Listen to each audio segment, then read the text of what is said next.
All right, everybody, welcome into the High Noon Oh, my goodness. Hold on. I have to apologize. Boop. Okay, camera's not working. Hold on. We'll get it figured out.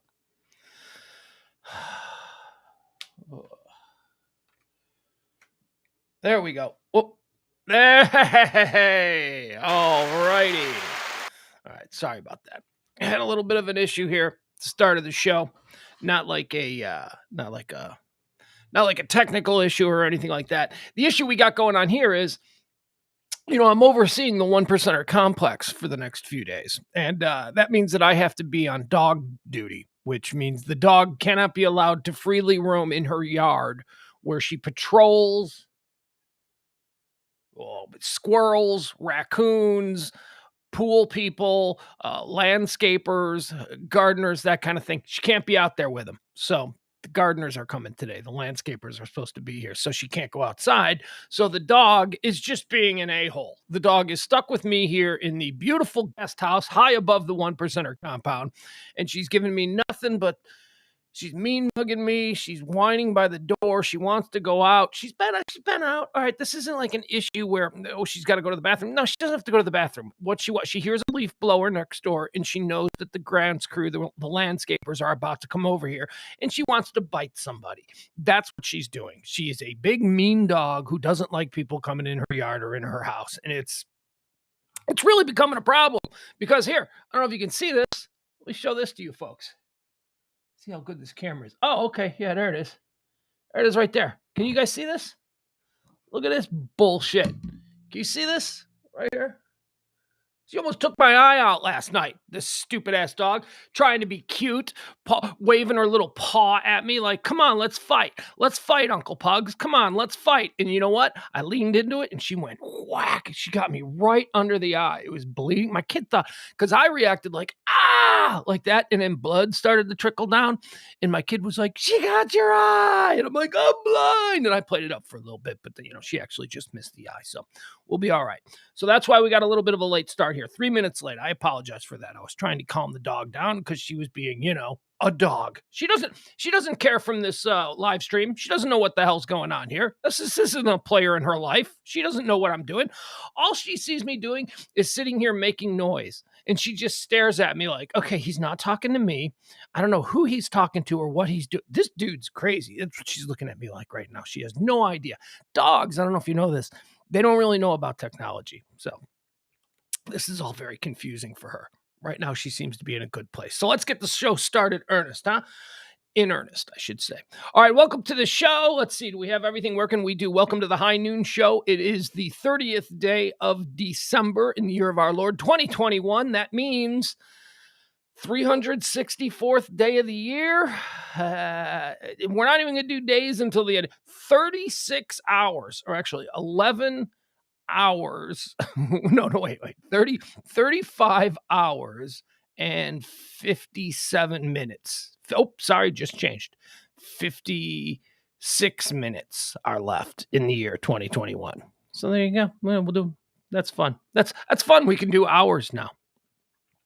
What we like to do here on this show every day at noon is we try and get you all caught up on everything that's trending, all the hot topics, anything that's current events worthy, stuff that people are talking about. If it's going on in the world, if people are discussing it today, we try to bring it to your attention here, give you a little cheat sheet so that you can go on through the rest of your day without having to really, bump into things like the moron that we all are, right? So someone confronts you at the water cooler and they go, hey, did you hear about? You can go, yes. In fact, I did, because I listen to the High Noon broadcast every Monday through Friday, noon to whenever, and I am totally prepped up.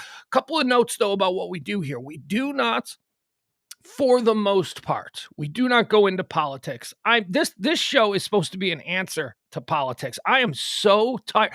I do not work in mainstream talk radio anymore because I refuse to talk about politics and I refuse to do only sports. And those are the only things that, if you want to do talk radio in America today, those are pretty much the only two things that are available to you.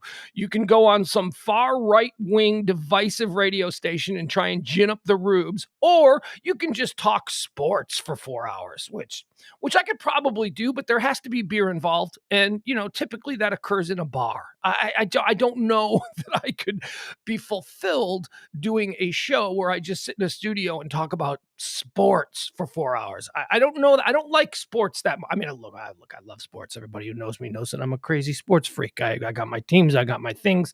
I like it all. But, for the most part, I can't be limited. So that's what this show is. This show is just sort of an old school talk show where we simply talk about the things that are going on in the world. Other things that are non-divisive. We're not going to do politics. We're not going to do. Okay, so here's the rule. Here's basically the rule. And I know there's probably some other rules too. You'd be like, but Pugs, you said you weren't going to do that either. Okay, so I forgot. So if you hit me up in the chat room if you want to correct me on this.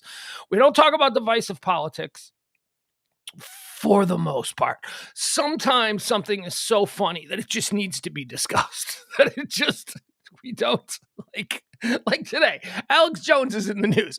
We're going to talk a little bit about Alex Jones and what he's got going on today. I don't mean that to be divisive. I mean that to be silly. Some stuff is just silly, and that falls into that category. We don't talk wrestling. Every day you can go on the trends and you can try and figure out what people are talking about, but it's a bit of a dupe because according to Twitter, some days the only thing people want to talk about is wrestling. And I'm sorry, we don't do wrestling talk here. Not that falls under sports. That falls under stupid. I don't have any interest in talking about wrestling. I don't know anything about wrestling. My 12-year-old, maybe we'll bring him on someday. He'll talk about wrestling if it's something that you people really want. But I'm not going to get into that. I'm also not going to get into any of these Korean pop bands. Korean pop bands trend every single day. Everybody. So, I found out there's another band. It's not just BTS. I know that there's a number of Korean pop bands that have taken the world by storm in the last year. BTS being chief among them. I don't know what BTS stands for. Just realized I don't know what BTS stands for. Boys That Sing. I'm going with Boys That Sing. That seems like the obvious one. I mean, I'm just using a little deductive reasoning. I have no idea what BTS stands for. Let's call it Boys That Sing. But there's another group. There's a group called the Strays, apparently. And someone from the Strays is having a birthday today. So we're not going to get into that. No wrestling, no Korean pop band talk. Unless there's some tragedy. Or maybe not a tragedy, but maybe something just really silly. But we ain't celebrating the endless birthdays that require celebrating, apparently, according to Twitter, because every single day there's another one of these guys that is trending with a birthday. Yesterday was June Kim. Today it's Taekwon. I made that name up. Do you see? I know nothing about it. Who's Taekwon? I don't know. I have no clue. All right, so let's talk about why today is such a cool day. Hi, Albert. Albert Gamboa is hanging out with us in the chat room today. So good to see you. All right, what is so big about December 30th? My eye hurts. It's over here. It's kind of stinging trying to show it to you, but I'm backwards. My damn dog. This happened last night, too. I'm going to survive. I'm not going to let the fact that my eye is hurting me right now because my dog tried to be cute and swat me in the face when I wasn't looking. I'm not going to let that derail the show. Oh, here's the other thing about today's show. There's stuff. We got some stuff to get into. We'll get into some stuff. Don't you worry. It's a little bit better than the last couple of days. But still, again, this is not a killer day. This is, people are just on cruise control. I suggested the other day on Twitter that I think this week is the week that people take more naps than on any other week of the year. This week between Christmas and New Year's, this is like a nap week. This is when you go for a nap.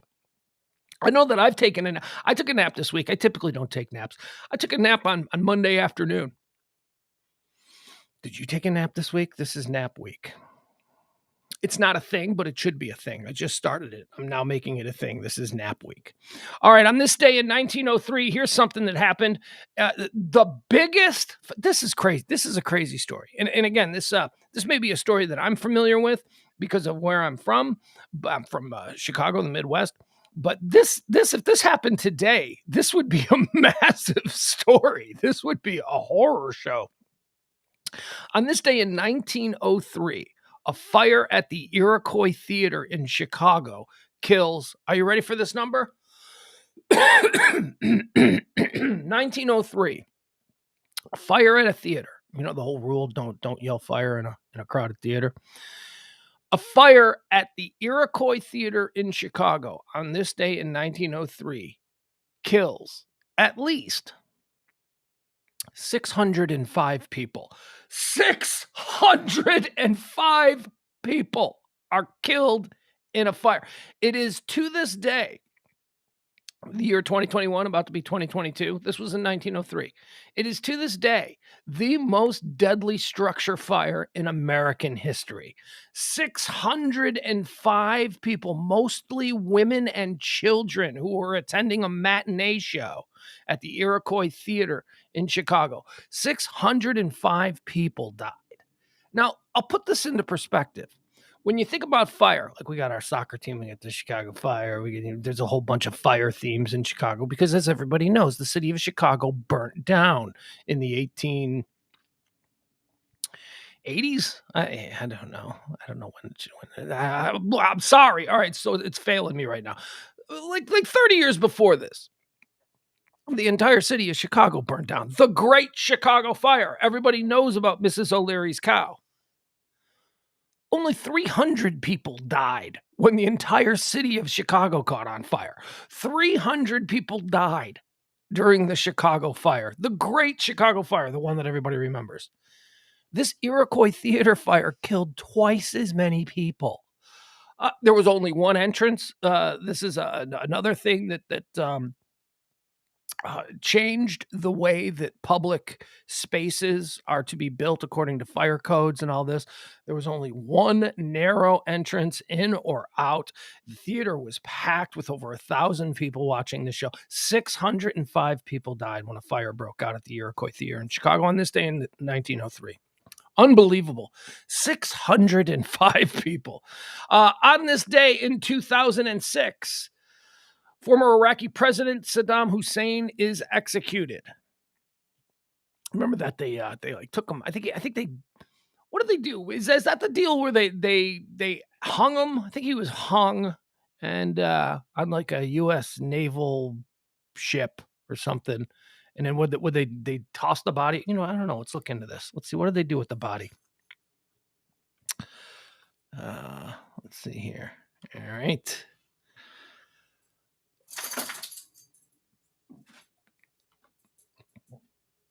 Saddam was executed by hanging at approximately, I don't know, 6 o'clock UTC +3. I don't know what that means. He was executed at. Reports conflict as to the exact time of the execution, with some sources reporting the time. It doesn't. Who cares? The execution took place at the Joint Iraq-American Military Base, Camp Justice, located in Qazimane, a northeastern suburb of Baghdad. Contrary to initial reports, Saddam was executed alone, not at the same time as his co-defendants, Barzani, I don't know, a couple other people, al-Bandari, who were executed on January 15, 2007. Saddam's cousin, Ali Hassan al-Majid, was sentenced to death and was hanged on the 25th. A senior Iraqi official who was involved in the events leading to Saddam's death was quoted as saying, "The Americans wanted to delay the execution by 15 days because they weren't keen on having him executed right away. But during the day before the execution, the Prime Minister's office provided all the documents they asked for, and the Americans changed their minds when they saw the Prime Minister was very insistent." So the new guy who came into Iraq was like, no. Don't delay. Get it over with right now. Let's get rid of this guy. Not like a Bond movie where like Bond is about to die and the villain goes, "You are about to die, Mr. Bond. But first," and then it's in that "but first" moment where Bond somehow escapes. The Prime Minister of Iraq didn't want to deal with any of that. He was like, no, just get it over with. Just put him in the Shark Tank right now. Get it over with. We're not going to wait. So that happened on this day. Saddam Hussein. 2006, former president of Iraq, Saddam Hussein, is executed. On this day in 1952. Okay, so this is something that needs to be noted. I have this whole thing that we're doing where I believe that there has been a plane crash every single day during the era of commercial airline travel before 2000. I believe you could pick any day of the year and you could find at least one plane that crashed, one commercial plane that has crashed on that day. It all plays into my theory that planes used to crash all the time between like 1945 and the year 2000. Just all the time. When I was a kid growing up, planes were always crashing. Not so much anymore. We don't have big plane crashes anymore, which is a good thing. Trust me, as someone who enjoys commercial air travel, enjoys. I mean, look, I hate flying. I'm afraid of flying, but I like going places. For someone who enjoys travel, I guess it's good to know that air traffic and commercial air flights have been safer in the last 20 years or so. But on this day, this is the day. There are none. There are none. There are none listed in this day in history. There are no commercial airplane crashes. This is the closest thing we got. In 1952, an RAF, that's Royal Air Force, Avro Lancaster bomber crashes in Lucca, Malta after an engine failure, killing 3 crew members and civilians on the ground. Now, it's a good day for commercial air travel, but for air travel in general, we did have a crash here. And this was not during wartime. This was 1952. This was just a plane. It wasn't loaded with bombs or anything. It was just a bomber that was loaded with the Royal Air Force soldiers or airmen, whatever they're called. And it crashed due to engine failure. So right there's a bug that wasn't worked out in 1952. An engine could fail in that way. Hopefully they fixed it, and then engines didn't fail in the way that this engine failed. That's all I'm saying. It took like between 1945 and the year 2000, 55 years. This is my belief. It took that time just to work out all the bugs of commercial air travel. Let's see. How about some birthdays for today, December the 30th? Who's celebrating birthdays? A lot of people celebrating birthdays, but I'm only going to mention a few here. First of all, these are interesting. Born on this day in 1942, Mike Nesmith of the Monkees, who just died last week. He died last week. We all talked about it. So Mike Nesmith was born on this day in 1942, and he died just this past week. But also born on this day in 1945, Davy Jones. Another monkey. It's Monkey Day. We've got 2 monkey birthdays going on today. December the 30th, Mike Nesmith and Davy Jones were both born on this day. Nesmith died a week ago. Davy Jones died back in 2012. But there you go. Look at that. I bet today was a fun day on the set of the Monkees. 2 birthdays to be celebrated. Also born on this day in 1975, Tiger Woods. Tiger Woods is celebrating a birthday today. Happy birthday, Tiger Woods. He's better now, I guess.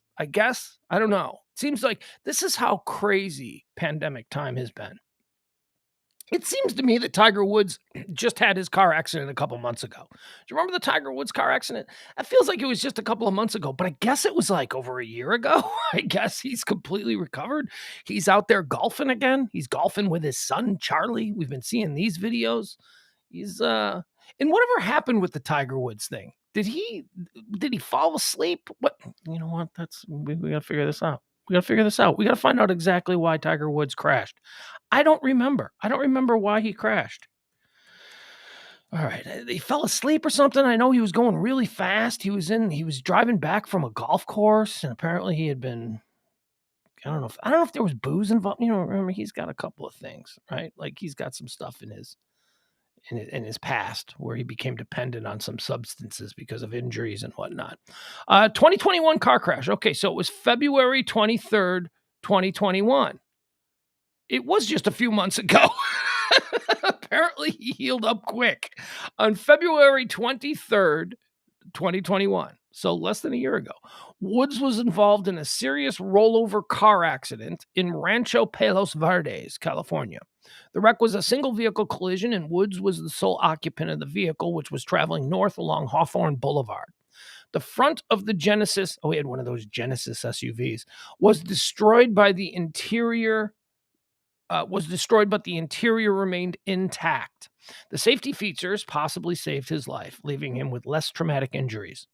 He was taken to Harbor UCLA Medical Center by ambulance. The incident was under investigation by Los Angeles County Sheriff's Department, which said the car sustained major damage and that Woods was driving over 80 miles per hour.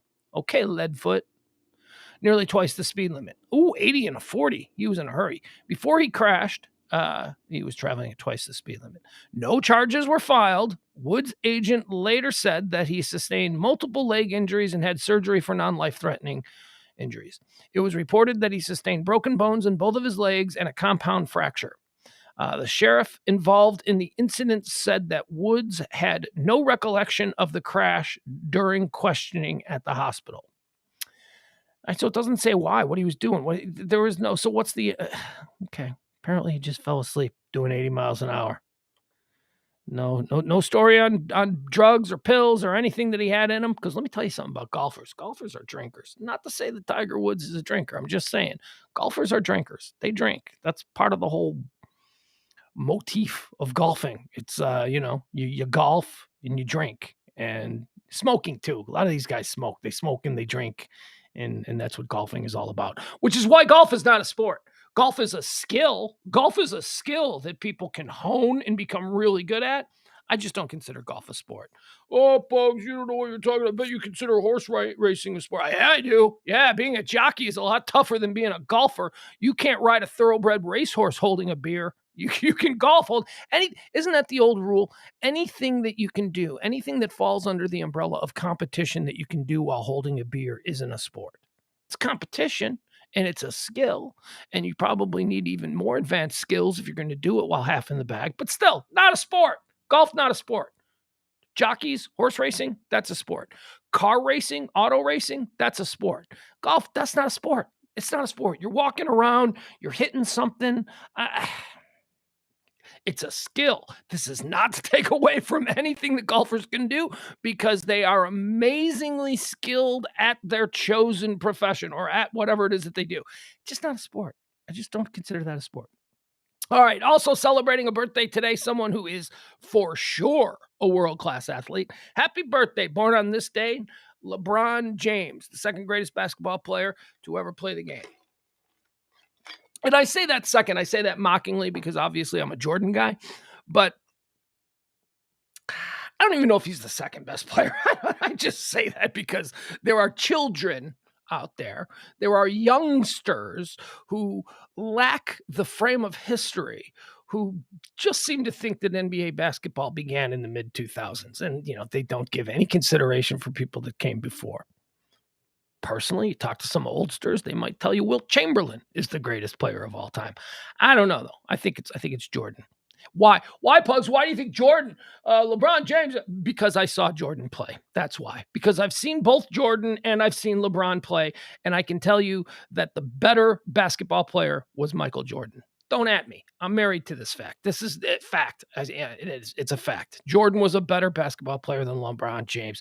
And Jordan, did it all on one team, which is much more difficult to do than what LeBron did, which was, I'm a free agent now, and I'm going to go to the team where all the other really good players in the league want to go, and we're all going to go there together. We're going to build a super team. Please. Come on. Jordan won championships with Will Perdue. Are you kidding me? Will Perdue. So happy birthday, LeBron James, born on this day in 1984. Okay, some stuff that's trending locally, some current events that we need to discuss here. This is a story that's been percolating for the last 3 days. Percolating, that's a bit of a silly way to say it. Damn serious story. Sad story, crazy sad story. We're going to talk about the Garland shooting here. Was it Sunday night now, or was it Monday night? I'm not entirely sure. A couple nights ago. Some kid jumps out of a white pickup truck, runs into a convenience store in Garland, Texas, just a suburb right outside Dallas.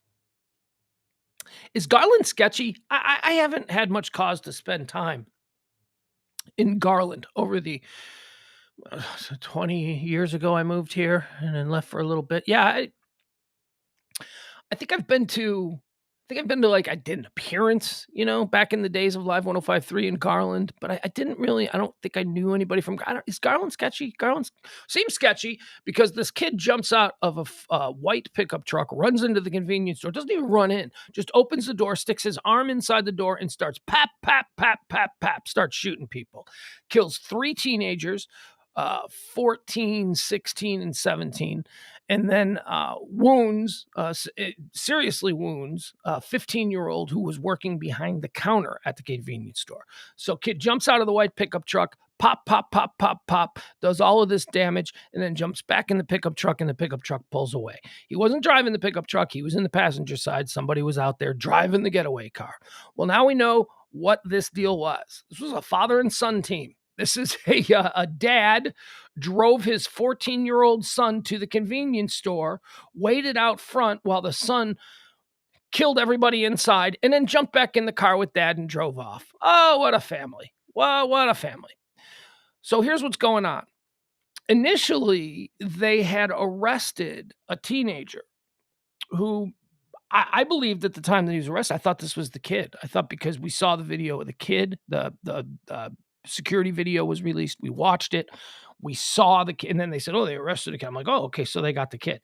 Apparently not. Apparently that's not the kid that did the shooting. The kid that did the shooting is still missing. And it was weird because the kid that they arrested, they released. And I thought, why the hell would they release a kid that just murdered 3 people and tried to kill a 4th? How is this kid?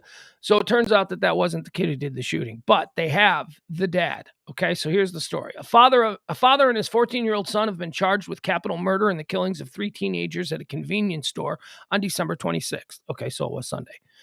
A 4th teenager was injured in the attack. 33-year-old Reid Acosta has been arrested in connection with the incident after turning himself in to Garland police. His bond has been set at $1 million. So Richard, we'll call him Dick Acosta, is the dad who drove the 14-year-old son to the convenience store. Police are now searching for 14-year-old Abel Acosta, who allegedly shot and killed 3 teens and injured another. Here, let me show you this. I've got this pulled up. This just bugs me. Well, give me a second here. Oh, you know what we did? We jumped into the story without actually doing all the stuff that we're supposed to do at the start of the show. I didn't tell you what day it is. It's Bacon Day. There you go. It's National Bacon Day. I don't know what that means to you. I think bacon is pretty overrated myself. I think bacon, here's a hot take for you. Bacon ruins cheeseburgers. That's right. It does. Bacon ruins cheeseburgers. That's not to say that like well-cooked bacon wouldn't enhance an already delicious cheeseburger, but 9 times out of 10, when you get bacon on a cheeseburger, it's overcooked bacon and it's like shards of roofing material on top of the burger, and you bite into it and the bacon is always on the top, so it cuts the top of your, it's awful. It's a downer to the whole burger experience. How about do this? How about cook me some bacon? I'll take a bite of a cheeseburger and then I'll take a bite of bacon. But the way that they put it, bacon on the top, and it's always hard because it's never like made to order. It's always like bacon that has been thinner. I could go on for hours on this. All right, I want to show you the picture of the dad here. This is Dick Acosta, the father of the 14-year-old, and this is his mugshot. And isn't this a wonderful little mugshot? Look at him. Oh, look at him smiling. Look at Dick Acosta. He's super cool with all of this.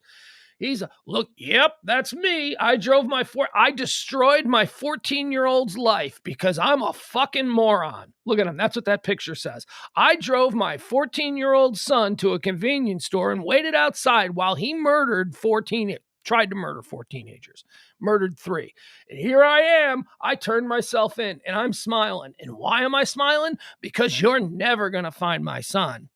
That kid is in Mexico. If you don't think... All right, tartan sauce, bacon ruins cheeseburgers. That's right. It doesn't enhance it. It ruins it. 9 times out of 10. On the 10th cheeseburger, you might get bacon that is cooked properly. But 9 times out of 10, the bacon is way too hard, dry, and awful. We're not going to discuss this, tartan. We're talking about a dad. Wow, dad is a real piece of shit. Surely this should be considered when deciding what to do with a 14-year-old effed up kid. All right, so let's get back to it. So here's the dad. We're looking at him. Look at him smiling. He's all proud. He's all proud of his 14-year-old who killed 3 kids and tried to kill a 4th. They don't do that. Believe it or not, but these people who are comfortable with engaging in these kinds of activities, like, okay, so dad said, well, I'll drive you to the convenience store. They're there now. And then you need to be a man. You need to show me what a man you are. You need to kill those people. You need to murder. Something like that went on. Like, this dad's a fucking idiot. I mean, you can just look at him. This hopefully dad will go to jail for the rest of his life. We're talking about 3 dead teenagers and this guy although he didn't pull the trigger, I think that he had a lot more to do with it than just an average everyday getaway driver. I think that dad's influence over his 14-year-old son is probably the whole reason that this shit happened in the first place. So we got dad. Dad is in custody. According to surveillance footage as described by officials, Abel, that's the 14-year-old, who's missing and gone. We'll get into that in a second. Abel exited his father's pickup truck and opened the door to the convenience store, firing his gun several times and striking the victims. He got back in the truck, which then fled at a high rate of speed. Abel is described, this is the teenager now, 14 years old. Abel is described as a light-skinned Hispanic male with dark hair, brown eyes, approximately 5'5" in height and weighing 125 pounds. So he's a puny little piece of crap. This kid's a puny little pussy who had a gun, and that was the only way that he was able to feel like a man. Because apparently, I imagine that masculinity and being macho is like a big player in this household. Police say the investigation is ongoing. Detectives believe he is evading arrest, and officials are asking for the public's assistance. A motive is yet to be discovered.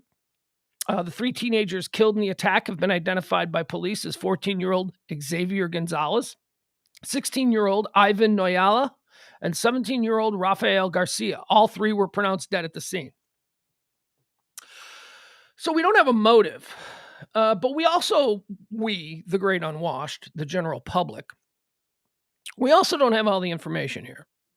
Like, my first question would be, okay, so Abel, the 14-year-old, what's his deal? No, better yet, let's start with the dad, who's 33. Let's see, what is the dad's deal? What is the dad's mayhem resume say? Yeah, what is his record? Is he a lifelong gang member? Has he been in and out of jail his whole life? I imagine he has. Look at him. He's not afraid of the mugshot. Look at him right there in the picture, smiling. Yep, this is going to be a good one for the wall. My mom will hang this right over the TV in the living room. Is the kid involved in gangs? Is this a gang thing? And this is the information that, I don't know that we're allowed to know, because we're talking about three dead teenagers. Were these three teenagers gang members? We're trying to find a motive here. The death of three teenagers in the way that this was done, just running in and pop. There's a motive here. There has to be a motive here. It's not just dad and son driving down the street. They see a convenience store and go, hey, let's kill some people. That ain't it. If that's the case, then we're talking about a whole. Remember how I say that I compartmentalize things? I compartmentalize violence as being the scary, crazy, no motive. I'm fed up and I'm just going to kill as many people as I can. That's one compartment in my brain for this. And then the other compartment is these are just dirtbag criminals killing other dirtbag criminals. And I don't, gang violence doesn't affect me, doesn't wound my soul in the way that, say, the Las Vegas shooter who just took aim at a bunch of innocent people, or the Aurora, Colorado movie theater guy, right? Or someone who walks into a church and just starts going. Those affect me. Those weigh heavier on my soul and damage my humanity more than when it's just another gangbanger bullshit. When this is just everyday crime that is just now more and more violent because guns are everywhere. Oh, Pugs, talk about taking away the Second Amendment. No, I'm not. Shut up. That is not what I'm saying.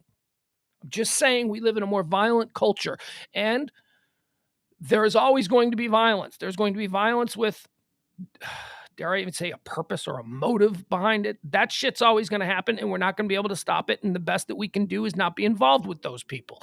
Don't be a dirtbag criminal, and then, maybe you'll have a better chance of surviving a dirtbag criminal type situation. And I want to be clear here. I'm not saying that these three dead teenagers are in any way, shape, or form. We don't know. I'm talking about questions that we have, because I'm trying to compartmentalize this story to make some sense of it, because I go into a lot of convenience stores. And I don't want to think 14-year-old shooter and then the victims were other teenagers. I wonder what was going on there is all I'm saying. And by the way, in this case, as far as Abel goes, Abel is gone. Abel is in Mexico. Abel is with relatives. As I was saying, these idiots who do these things, they have a plan. They're not just like we want to think that they're just dumb. I'm going to kill and get away with it. No, they know that there's going to be, you walk into a convenience store and kill 3 people, you know there's going to be a police investigation. You know that it's going to be a big deal. So there was a plan in place. There had to have been. Okay, here's what happens. We're going to speed away from here, and I'm going to drive you immediately here on the 26th, hours after the shooting. I'm going to drive you immediately to the border, or at least El Paso, where your cousin, Trini is going to meet you there. And he's going to drive you across the border, and you're going to disappear with cousins and relatives into Mexico. And don't worry about it. You'll just grow up in Mexico. That's where I grew up, and look how well I turned out. I'm sure that's kind of what Dick, the father, had to say. The 15-year-old who was injured in the shooting has not been identified. He was the kid that was working there. He remains in stable condition, according to officials. Anonymous tips can be made to the Garland Crime Stoppers. And there's a phone number, 972-272-8477. That's 972-272-8477. None of you are writing it down. I know. It's there, so I thought I'd say it. Oh, what a frighteningly horrible story. I mean, we're talking about something that occurred just miles away from here, where I'm sitting right now. Just a 14-year-old kid on a Sunday night.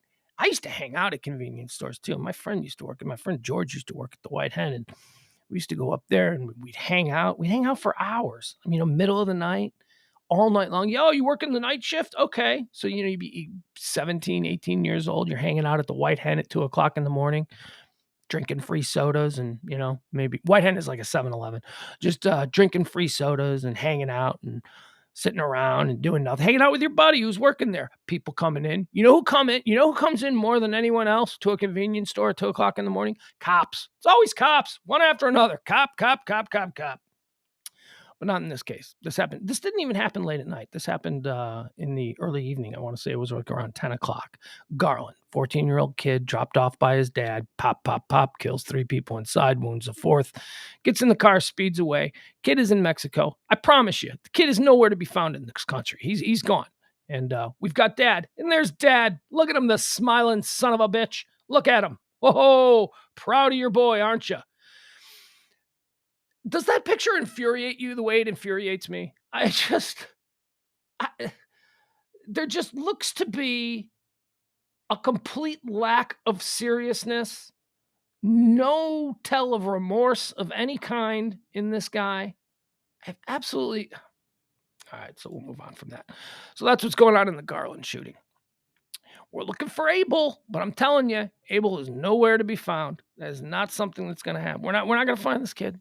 Maybe years from now he'll turn up, but I don't think that's happening now. Let's see what else is trending today. John Madden is still trending, and he's trending because, well, he died. John Madden died the other day, 85 years old. A guy. This has been discussed. This is not something that I had necessarily really considered, but it had been discussed by a number of people yesterday concerning John Madden. And I'll ask the question. And I want you to think about it. I don't want you to just rule it out of hand, but I'll ask you the question. Is John Madden the most significant figure in NFL football history? Oh, Pugs, how can you say the most significant figure? Oh, what about Curly Lambeau? What about George Halas? What about the Rooney family? What about... Well, okay, bear with me on this. Because when it was first suggested, I've heard it a couple of times. They were talking about it on ESPN, and I heard it again being discussed on a local sports radio show. And my first thought was, the most significant person, most significant individual in the history of NFL football... What? And then people started making the case, and I'm like, holy cow. And NFL football, when John Madden, the All Madden documentary is airing tonight on Fox Network, Big Fox Network News. That's why he's trending, because they're promoting the hell out of it. All Madden was a documentary that debuted on Christmas Day, which is so weird, and he dies 2 days later. All Madden debuted on Christmas Day. And it's a documentary about the life of John Madden and his impact on the sport of NFL football. And nobody saw it because it was on Christmas Day. And, and then he dies 2 days later. So last night, FS1, Fox Sports 1, re-aired the documentary All Madden. And I happened to record it and I watched it. Tonight, Fox, big network Fox, primetime Fox, is going to be airing it, I believe, at 8 o'clock tonight. Or maybe 7 o'clock tonight. But anyway, if you haven't seen it and you're interested in John Madden, go ahead and watch it. I actually was a little underwhelmed by the All Madden documentary. It was great to see him because we really hadn't seen him. I think he retired in 2012, I believe. Like, he's been gone a lot longer than I seem to remember. And we hadn't really seen him. And, he's talking in this documentary, All Madden, and he's not John Madden. It's not the John Madden that we remember. He's a much older man. I don't know when this documentary was filmed. Certainly it aired on Saturday and he died on Monday. So I'm not going to say that, he didn't sit down for the interview on Christmas. We know that it was done before then, but his voice was weak and he didn't have the same inflection and the same way of talking. Physically, he looked like John Madden, but boy, after not having seen him, on my TV screens for over almost a decade at this point, it was kind of shocking to go, oh, wow, okay, so we do age when we're out of the public spotlight, because he definitely looked, like a guy that was at the end. I was underwhelmed by the documentary. In fact, at some point in the documentary, they started skipping through stuff so quickly and without really going into any detail that I got frustrated, and I went and I read the John Madden Wikipedia page. I paused the documentary that I was watching, and I just read the entire Wikipedia page of John Madden. And by the time I finished the documentary, I was like, the Wikipedia page was better. The Wikipedia page told me far more details about the stuff that he went through early in his life as a coach, as a kid growing up. Here's a weird thing. This is so weird to me. This always happens. This is like, I always say that it blows my mind when you learn about famous, successful celebrities in some cases. Other times it's just successful people. But it's always fascinating to me when you learn about a celebrity who, when they weren't a celebrity, was friends with somebody else who would also go on to be a celebrity. Like there's the whole Al Gore. His college roommate was Tommy Lee Jones, right? Like Al Gore was just a dude. And Tommy Lee Jones was just a guy who wanted to be an actor. And somehow they ended up rooming together in college. Another great example is, Gene Hackman. And okay, so it was Dustin Hoffman, an unknown, unfamous Dustin Hoffman, was sharing an apartment with his actor friend, Gene Hackman, who was also not famous at the time. Dustin Hoffman, unknown Dustin Hoffman, living with unknown Gene Hackman. Gene Hackman decides that he's going to leave New York and go to California. So Gene Hackman moves out and Dustin Hoffman needs another roommate.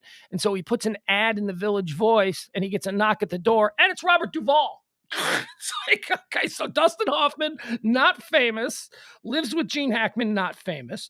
Gene Hackman leaves and Dustin Hoffman needs a new roommate. And it turns out it's Robert Duvall. So those things always fascinate me. Jennifer Blair Martin says also Christopher Reeves and Robin Williams. Yeah. And also David Duchovny and JFK Jr. It's another weird one. JFK Jr., I guess, was always famous, but like one of his running buddies when they were teenagers was David Duchovny. I'm like, oh, geez, how does this work?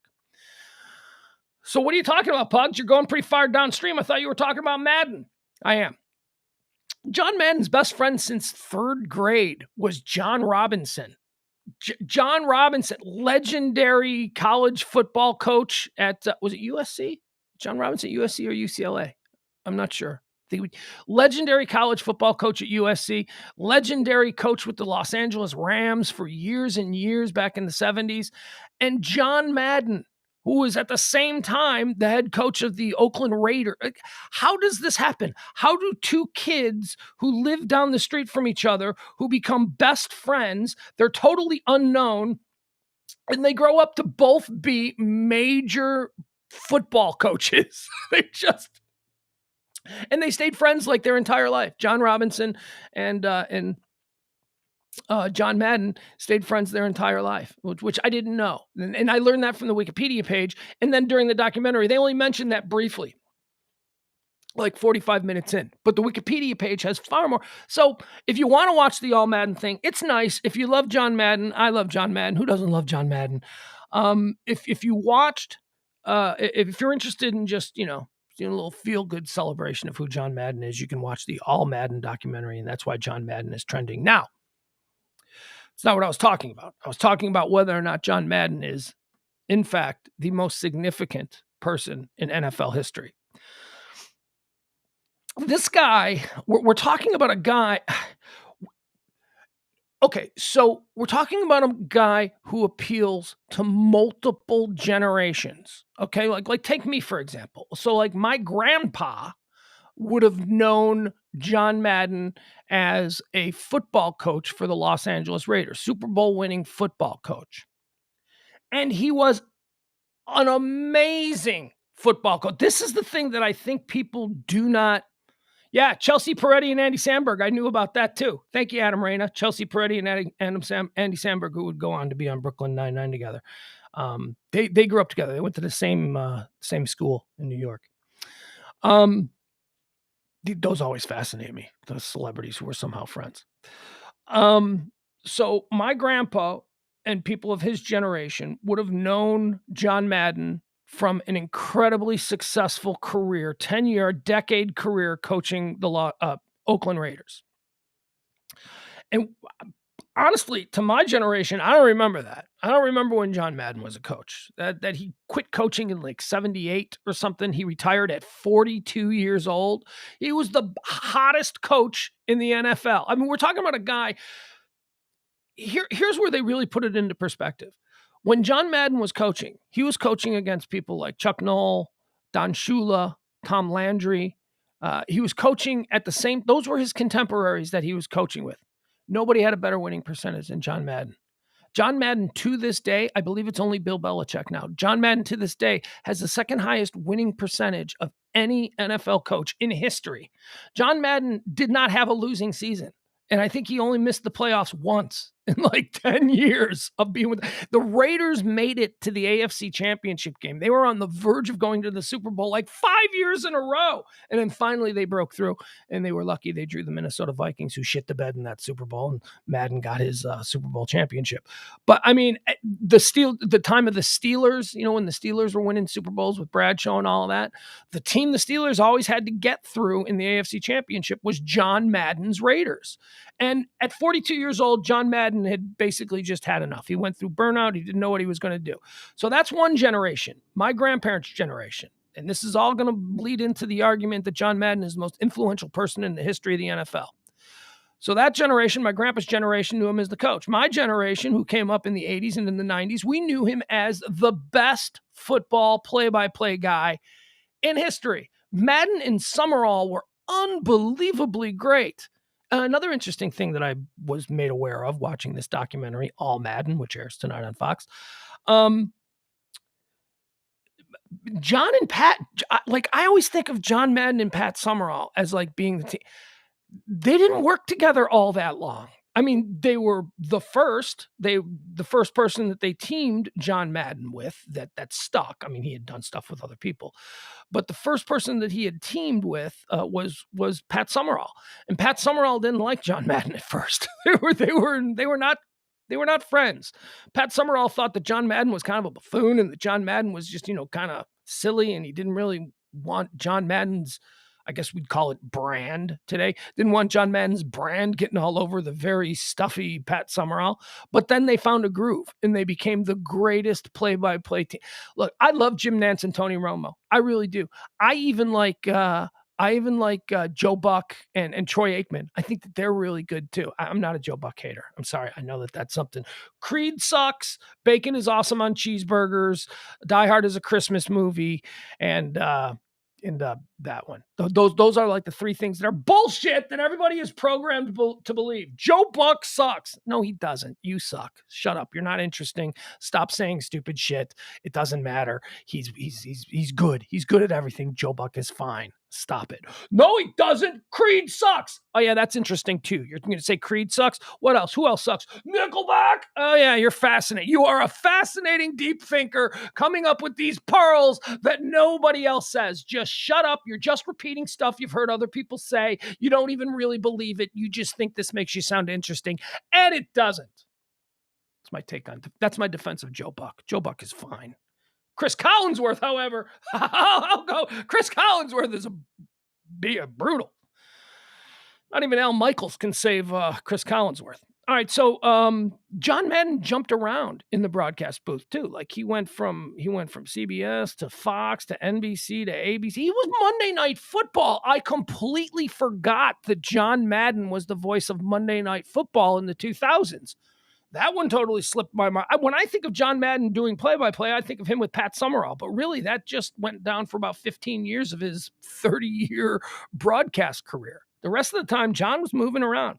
He's also the only broadcaster, the only sports broadcaster in history to have worked for every major broadcast outlet. He worked for ABC, NBC, CBS, and ESPN. He worked for all of them, which is pretty good. Okay, so that's my generation. So my generation has John Madden as this iconic broadcaster who, through his enthusiasm and passion for the game, he changed the way football games are called. When John Madden first came up in the 1980s, you would watch a game with John Madden because he was the funny guy. He was the guy who made noise. Boom, pow, you see there? I mean, he was the larger-than-life guy who loved this game so much, even the most mundane play would be made to sound like something, the Immaculate Reception. You know, he could do that. And it was his enthusiasm. He was absolutely beloved by my generation. Remember, Grandpa's generation, he's the coach, or Dad's generation, whichever you want to call it. He's the coach, known for being a coach. My generation, he's known for being that. Ratings for football during the time of John Madden increased exponentially year by year simply because of the presence of John Madden. If you were watching a game between the 0-7 Tampa Bay Buccaneers and the 2-5 Detroit Lions, you weren't getting Madden. You were only getting Madden for the biggest games. And the biggest games on the biggest stage had the biggest voice and the biggest cheerleader for the sport. The sport of NFL football undeniably grew due to John Madden being in the booth. Now, you think, okay, well, that's 2-3 generations. That's grandparents and fathers of my generation who knew him as the coach, as this incredibly winning coach. And then there's my generation who knew him as this guy who reinvented the broadcast booth. Now everybody's a John Madden type. Every two-man team has a John Madden type, a big gregarious guy, whether we're talking about, look, they're all over the place. Every team now has the Madden guy. So what about my kid? Why should my kid know who John Madden was? This is a guy who, my kid was 2 years old when John Madden called his last football game. So why should my kid, Madden football? They don't even call it football. They don't. They call it Madden. I mean, think about that. Did you get the new football game for your PlayStation? No, but I got Madden.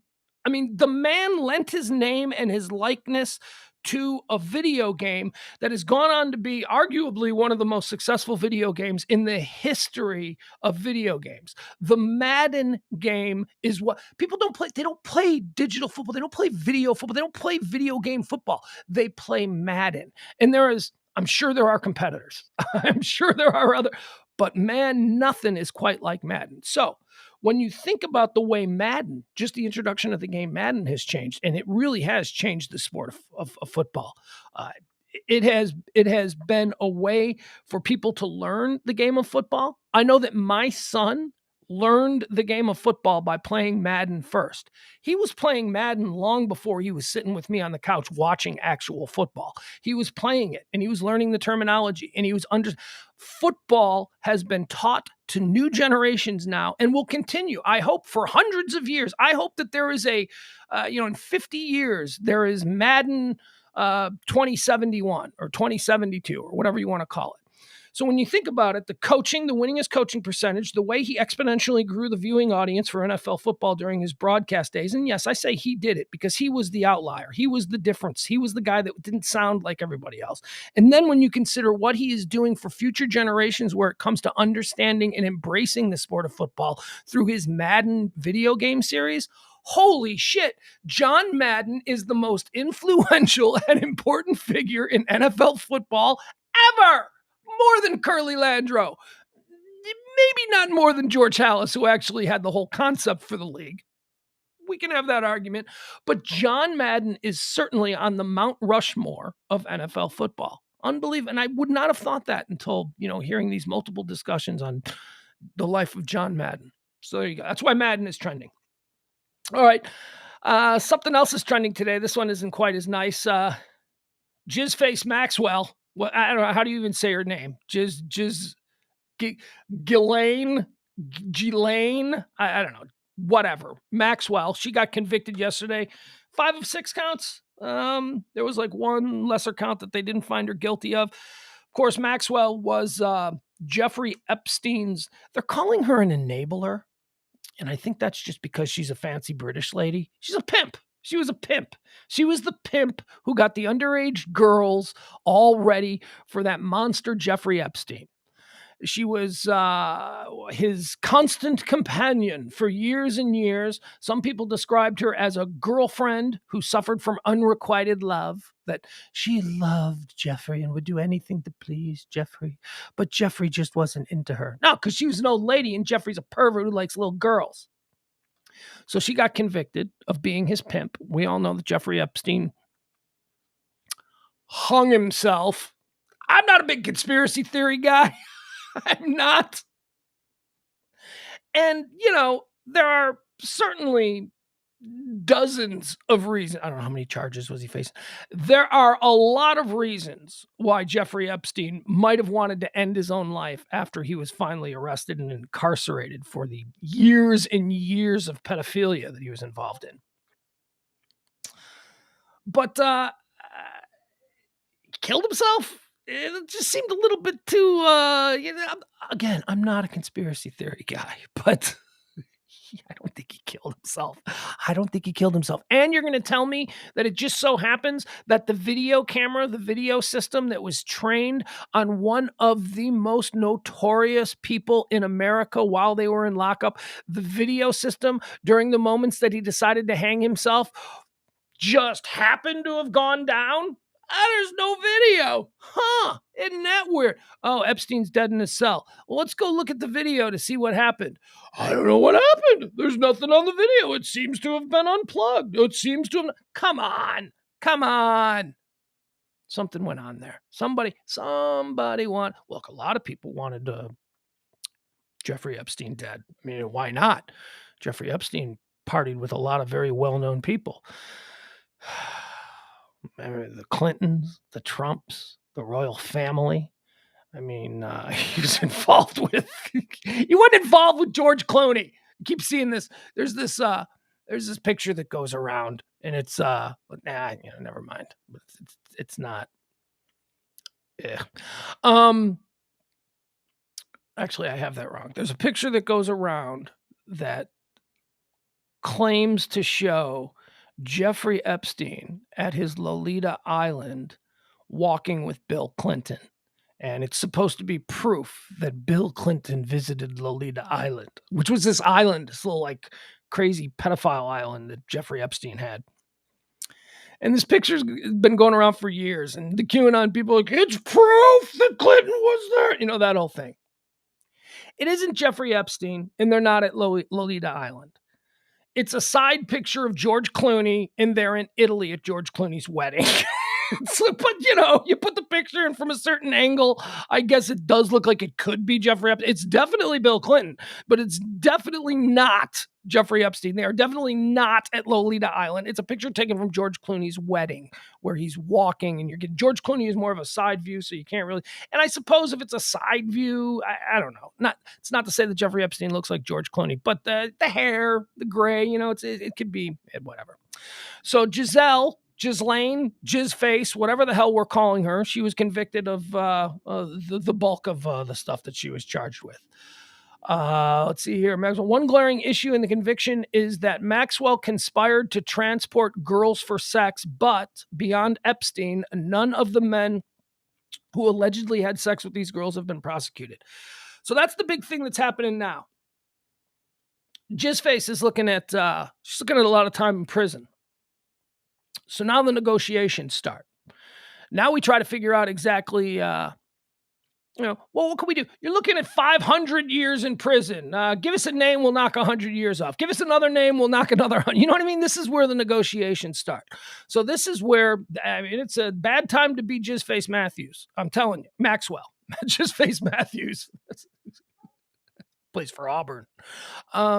Jizzface Maxwell, Ghislaine, whatever. I refuse to commit her name to memory. The proper pronunciation is not something that I'm interested in mastering. So is she going to talk now? Is she going to say, okay, I'll give you these people, these people, and these people? It's not in a good spot. I mean, when you consider how Epstein dropped, Epstein dropped. I guess maybe they didn't kill her in lockup because there was a chance she could have beat it. There are a lot of smart people who thought that she could have beat this case, that this was not a slam dunk for the prosecution. We got her, though. She's not going anywhere. She might be going dead. She might turn up dead because, now she's going to start talking. The stuff that she has, man. Oh. And then also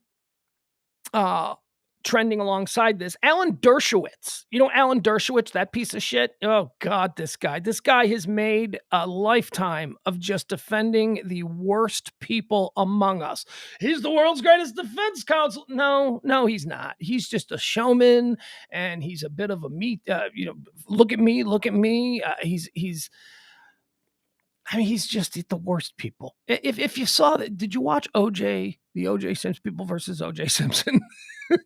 Alan Dershowitz was portrayed as kind of a clown show. Member of the dream team who tried to take over. So Dershowitz is trending alongside Maxwell because, well, Dershowitz was friends with Epstein.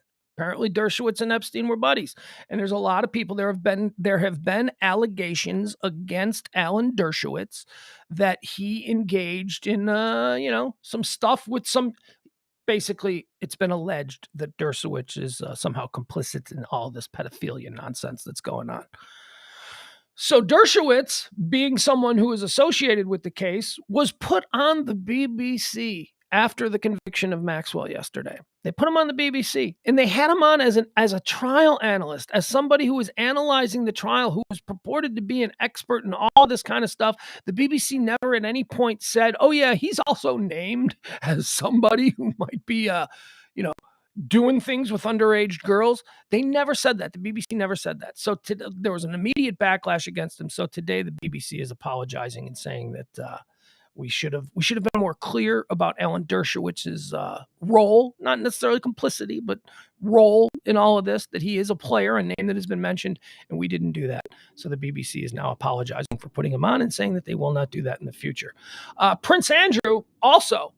Prince Andrew is trending because, boy, oh boy, that's a big fish, huh? The royal family is apparently freaking out. Do you remember when I say he's sweating? Just let that pass. I love that line.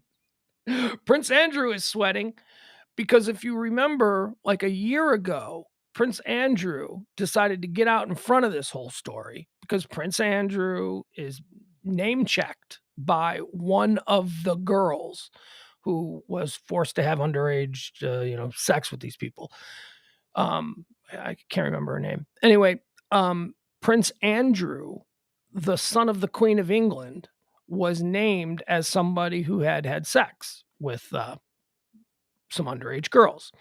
And in order to get out in front of the story, about a year or so ago, Prince Andrew decided to sit down with some, British news people and just tell his story. And one of the accusations was the girl who was abused, the girl said that she spent the night with Prince Andrew and that they started out dancing and that she thought it was really gross because he was covered in sweat.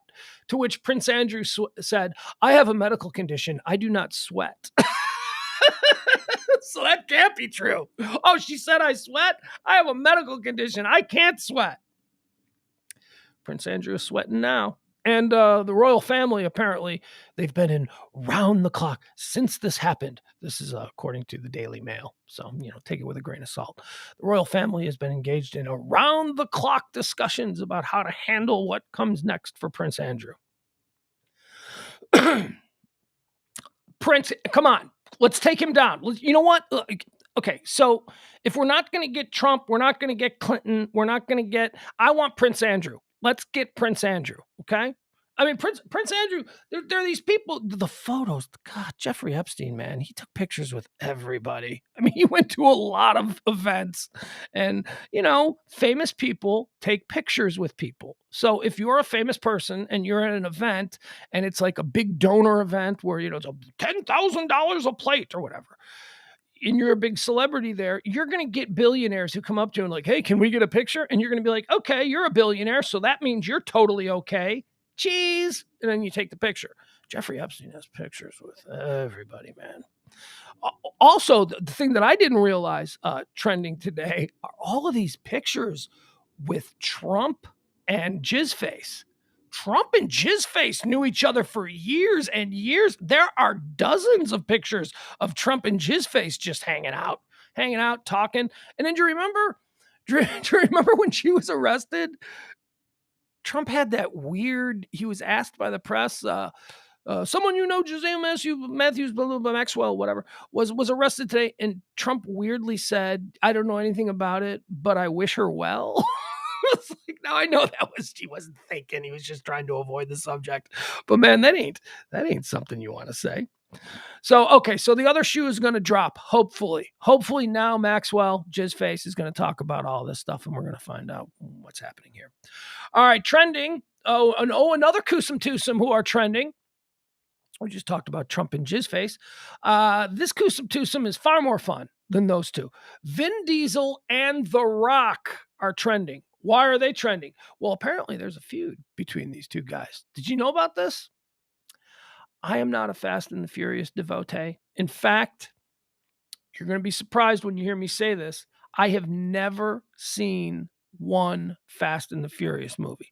Why? Why, Pugs? What are you, a snob? Yeah, I am. I really am. When it comes to movies, I'm at the age, and I've apparently been at the age for 20 years because these movies have been coming out for 20 years.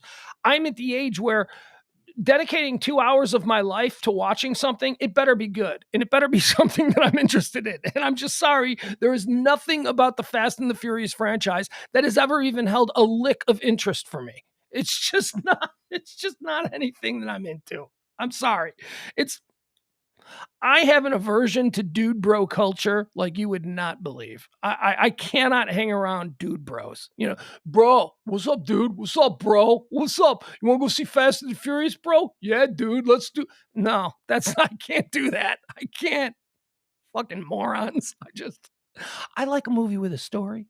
I like a movie with a twist. I like a little something that's going to make me go, oh, that's interesting. I'm thinking. I can't imagine that there's any 1 second of celluloid in the filming history of the Fast and the Furious movies that would make me go, oh, that's interesting. I didn't see them going that way. That's an interesting choice the director made. I just don't. Yes. Am I a snob? I'm absolutely a film snob, without a doubt. I used to be a music snob. Decided once I started working in radio and I had to work in a bunch of different formats, decided that being a music snob was stupid because music is art and art is relative to the person. And, you can't really say this sucks, that sucks. So music, I'm not a music snob anymore. I will, if you can put something together and I'll listen to it and I'll give you an honest opinion if I like it or not. Not a music snob anymore. Still a TV and movie snob. Still, I'm going to go to my grave as a TV and movie snob. So I've never seen any of the Fast and the Furious movies, but apparently, so who does The Rock play? The Rock plays this Hobbs character. Apparently he was the guy, was he brought in after Paul Walker? Paul Walker died. Paul Walker, who originally was the co-star with Vin Diesel, the Fast and the Furious movies, he died street racing, which, okay. Sad, but okay. So Paul Walker dies, and then they got to do something because they want to crank out at least 10 more films in the Fast and the Furious franchise.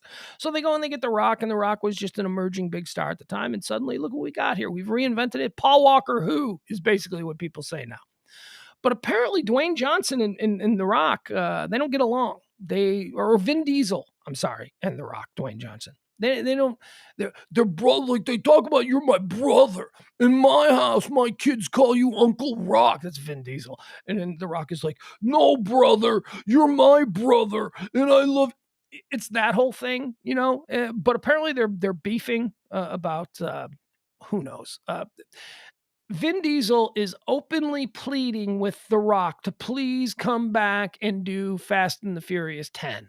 Fast 10. I don't know what they're going to call it or whatever. But The Rock is like, nah, fam, I'm done. We're good. I've done a whole bunch of those. I don't know if you know this, Vin, but I am The Rock, and I do things like Jumanji, and I do all kinds of other things. I am a guy who has a stack of scripts on my desk in my office. Everybody wants me for everything. I don't have to do your stupid cargo fast movies anymore, okay? I don't need to do that shit. You, Vin, I understand why you got to do that. It's pretty much all you've done. When you abandoned your acting career 21 years ago to do the first, and you got that huge paycheck, you decided, all right, I'm doubling down on this shit. I am going to be the Fast and the Furious. That's you. That's who you are now, Vin. I'm The Rock. I need to go and do other things. I've done a number of these movies. We're good. I'm out. And Vin's like, no, brother, you are my brother, bro. It's like this whole stupid moronic thing. And so that's what's going on there. That's why they're trending. Because, The Rock also called Vin Diesel a candy ass once. Apparently that's where this whole thing started. Where the Rock called, you're like my little brother. That's what Vin calls him. You're like my little brother. Little brother, it's just because you're older. He's in a fight, and not even close. The Rock is going to destroy Vin Diesel. Vin Diesel is an actor who spends a lot of time in the gym. Okay, The Rock is an actual athlete who was already a powerful, scary son of a bitch who then started acting. See, there's a difference there. So I did find this though. There's an accompanying story of other famous celebrity feuds that are happening right now. So I thought maybe we could delve into this. These aren't trending, but the Vin Diesel and Rock feud is trending. So why not get into this? I wanted to talk about this on one of the Pillow Talk shows because this is happening right now. This is happening in real time. This is going on. The feud between Adam McKay and Will Ferrell. Did you know about this? The guy, Gary Sanchez Productions, they've made so many incredible films. Anchorman, Step Brothers, Talladega. I mean, Succession, the TV show Succession is created by Adam McKay and Will Ferrell. These guys were on a heater that was unbelievable for about 15 years. And then all of a sudden, Will Ferrell and Adam McKay no longer speak to each other. And it's because, here's where this comes from. So there's this new show, I think it's coming to HBO. And it's about the Lakers, the Showtime Lakers of the 1980s. So, you got somebody playing Magic Johnson, you got somebody playing Kareem, you got somebody playing Pat Riley, you got somebody playing Jerry Buss. So they're making this HBO show is it called Showtime or something? Oh, that's kind of weird that HBO would name a show Showtime, and it's not on Showtime, but whatever. Symmetry. I'm not going to get distracted by the lack of symmetry here. So here's what happened. Will Ferrell and Adam McKay developed this series for HBO. And they've got a track record with HBO. They gave HBO Succession. So, Will Ferrell wanted to play Jerry Buss in this, HBO show. Jerry Buss, the owner of the Lakers, who put together the Showtime Lakers, crazy gambler, larger than life individual. So Will Ferrell really wanted to play him, but Adam McKay was like, "No, man, no, I'm sorry, my partner in this project, but I'm going to have to say no. I don't want you playing Jerry Buss." So they ended up casting John C. Reilly to play, which is another weird one because they didn't let Will Ferrell play the role that he wanted to play, but they gave the role to a guy who's famous for being opposite Will Ferrell in a whole bunch of movies, Step Brothers, Talladega Nights. Will Ferrell and John C. Reilly are hysterical together. But they ended up giving the role of Jerry Buss in this new series to John C. Reilly. Will Ferrell got angry, and apparently Will Ferrell left the offices that day and never spoke to Adam McKay again. Now, at the time, the argument was this has to be more of a serious character, that this is not a comedy series that we're putting together. There are going to be elements of comedy because Adam McKay is a terrific writer, and anybody who's seen, I watched Don't Look Up again last night, which is Adam McKay's new movie. I think it's on Netflix. I think it's so good. It's so good. It's so good. People are going back and forth about it. It's so good. I've watched it twice now. Don't Look Up is so good on Netflix. Meryl Streep, Leonardo DiCaprio, Jennifer Lawrence, Timothy Chalamet. Did I say Leonardo DiCaprio? It's just an all-star cast about a comet that is hurling towards Earth and is going to just an Earth wrecker, a world wrecker is coming, and the president of the United States doesn't want to believe it until it's too late, and I'm not going to spoil it for you, but Don't Look Up is a movie, Netflix. It's so good. Adam McKay.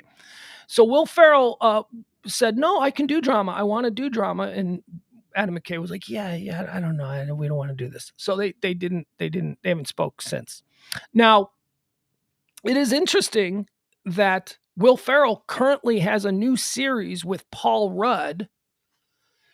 That's a drama series. Will Ferrell and Paul Rudd, two of the primary cast members from Anchorman, are now in a new series. I don't know what it's called. It's called The Shrink Next Door, something like that. I don't know. But it's a drama. It's a dark. I haven't seen it yet, so I don't know that there's not any, comedy in it.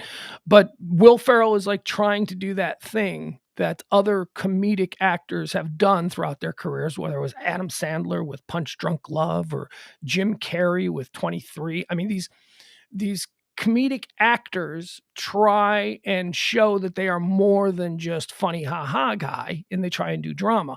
And oftentimes they're wonderful at. Robin Williams, another great example of a guy that was funny, crazy, funny guy, and then could do drama, and people were like, whoa, wow. So Will Ferrell is now in that stage of his career where he's trying to transition, and he wanted it to be with his pal Adam McKay on this Showtime show about the Lakers for HBO. Show is called Showtime, not the network. I know I said it. See, that's why it's confusing. And so Adam McKay and Will Ferrell are no longer friends, and they are no longer speaking, and they are in a beef. Drake and Kanye West apparently have a big beef going. Although just recently on that Amazon Prime concert special, Drake and Kanye West seem to have buried it. So we won't waste any more time on those two. Paul McCartney and the Rolling Stones. Did you know about this? Did you know that Paul McCartney and the Rolling Stones had a big feud? I figured they were all cool. The age-old debate between the Beatles or the Rolling Stones has been reignited once more, despite the rival British rock bands having hit their old age. Paul McCartney is responsible this time, as he recently said in an interview, "I'm not sure I should say it, but the Stones are a blues cover band. That's sort of what the Stones are." Okay, so Paul McCartney recently told in an interview that, I don't know if I should say it, the Rolling Stones are a blues cover band. That's sort of what they are. And then he goes on to say, talking about his own band, the Beatles, "I think our net was cast a bit wider than theirs." So basically saying the Beatles were a more important band. We did more things, and they were just a blues cover band. Weeks later, Mick Jagger responded to the comments and said that the real difference is that the Rolling Stones is a big concert band in other decades and other areas, when the Beatles never even did an arena tour or Madison Square Garden with a decent sound system. Jagger clarified, "One band is unbelievably lucky, still playing in stadiums, and then the other band doesn't exist." Ooh, Mick and Paul. All right. Let's see Mick and Paul on the next Jake Paul undercard. What do you say? Alan Dershowitz and Larry David are beefing. I don't know what this is about. The wealthy Seinfeld creator and the equally wealthy high-profile lawyer, we were just talking about Dershowitz, are both frequent visitors. Oh, yeah, I know about this one. They ran into each other someplace in like Martha's Vineyard or something, and Alan Dershowitz went up to say hi to Larry David, and Larry David said, "You're not my friend anymore. I'm not talking to you. You're a weirdo." So Alan Dershowitz doesn't understand what this is all about, but Dershowitz is kind of a piece of shit. And Larry David Larry David is the quintessential dude with FU money. He has generational wealth. He doesn't have to do anything he doesn't want to do. He can just, if he decides he doesn't like Alan Dershowitz anymore and Alan Dershowitz comes up to Larry David trying to be a star effer, which is what Alan Dershowitz kind of is, and he gets shut down by Larry David. Larry David's got the FU money. He doesn't care. Okay. Floyd Mayweather and Logan Paul. No, who cares? Eminem and Nick Cannon. I don't care about that one. Let's see, what else do we got here? Eminem and Mariah Carey. I didn't realize that they had an issue. The rapper has several references to his relationship with Carey in his songs, while the singer reportedly thought he was just obsessed and recorded a song called Clown in response to Eminem. What was that? Kim Kardashian, Lindsay Lohan. Any of these sound interesting? Taylor Swift and Kanye West. Charlie Sheen and Chuck Lorre. I think we know about that. Or at least I do. Taylor Swift and Katy Perry. Okay, here's interesting. The feud began when Taylor said to Rolling Stone that her song Bad Blood was about a pop singer she used to be friends with. However, they've since made up. Who cares? Rihanna and Katy Perry, Demi Lovato and Britney Spears, Paris Hilton and Nicole Richie, Taylor Swift and Nicki Minaj, Bruce Willis and Sylvester Stallone. Okay, here's an interesting one for us old heads. According to E! News, Sly criticized The Expendables 3 and Bruce Willis didn't like it. All right, we're hardly going to tell. If that's what they're offering me at this point in this story, we're not going to go any further. All right, let's go back into what's trending. The aforementioned, I said that, we don't like to do much politics on this show, but this isn't politics. This is Alex Jones. Alex Jones isn't political. Stop it. Look, politics is an ugly, ugly business, but what Alex Jones is a completely separate kind of ugly, ugly business. So here's what's happening. So Alex Jones, hold on. I'm sorry, folks. I'm having dog issues. Go lay down. Go lay down. Stop making that noise. Oh boy, here we go. The dog is not moving. Hi, you need to get out of here. You need to get out of here. I only got like 30 minutes left, dude. You need to go. Go. Get up. The dog is not supposed to be under the table. Go. Oh God, her head is in my lap and she's just looking up at me with her one brown eye and her one blue eye. And she just looks so sad. Go lay down. Good girl. Okay. So Alex Jones, he was trending a couple of days ago because his wife kind of went a little kooky and basically beat a bunch of people up on Christmas. And if you remember, Alex Jones at the time said that he'd like some privacy in this moment for his family. If you could just be respectful, said Alex Jones.